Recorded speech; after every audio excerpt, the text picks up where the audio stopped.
He left the sentence hanging, but I knew what he was getting at. I'm working my way down in the world. My voice didn't sound my own. My throat ached with sobs, with silent screams. I rolled the ragged ball of damp tissue up my hot cheek and sniffed, staring into the mug of walnut brown tea growing cold on the table in front of me.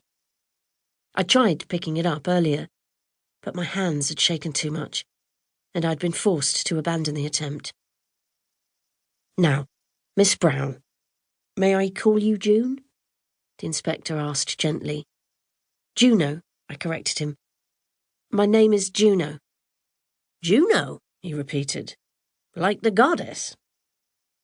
The young detective constable gave the faintest smirk, a tiny tug of her little mouth. Perhaps she didn't think I was goddess material. Is that your van parked across the road? The old Astra? The inspector went on, making a connection. Domestic goddess is written on the side. Is that yours? Mine. All mine. You can't really miss it. It's a bright, cheery yellow with black writing. Juno Browne, domestic goddess. Housework, gardening, home help, domestic care, house sitting, pet sitting, dog walking. No job too small. The paint job had cost me more than the vehicle. So, you clean Mr. Nikolai's flat? He returned to the murder in hand. It was a bit more complicated than that. Not his flat, no. He employed me to help him with his stock, clean up things he might want to sell, take to auction. But recently he decided to reopen the shop. I've been helping him get it ready, redecorating. How long have you been working for him? About 5 months. You got to know him pretty well? I nodded, forced to blow my nose. Yes, I think so. Juno, do you know of any reason why anyone would have wanted to harm Mr. Nikolai? I hesitated for a fraction too long, and he leant forward intently. There were the Russians, I breathed out at last. Russians? He repeated, frowning. I sniffed into the disintegrating tissue and nodded. He cast a brief glance at his companion, and then back at me. What Russians?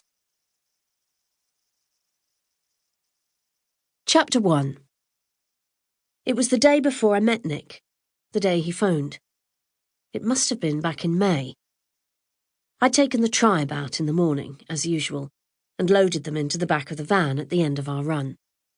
They were exhausted after racing around up on wooden scrubs, and there was much heavy panting and scratching going on. I'd parked the van on the brow of the hill, the last place before the road drops down towards Ashburton, the last place I could be sure to pick up a phone signal. Down in the town, it's patchy to say the least, and where I live, it's non-existent. I slid behind the steering wheel and dropped the silent dog whistle into my shoulder bag. Somewhere in that cavernous void lurked my mobile phone, and I rooted around until I found it. There were no messages. I glanced in the rearview mirror. Behind the wire grille that separated us, Nookie the husky gazed at me with eyes of Arctic blue before she yawned, turned around a couple of times, and lay down with the others. As I started up the engine, I lingered a moment over the view. It was still early, the sky pale and soft, dove-grey above distant trees, where the tower of St. Andrew's pierced the mist that floated in a veil over the valley. I turned the ignition.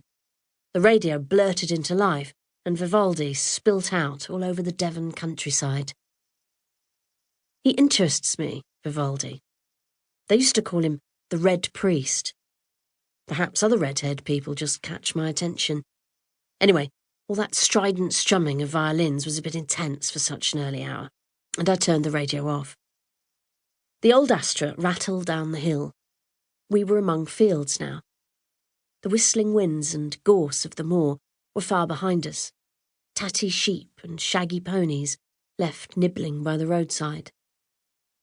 In the wing mirror, the sign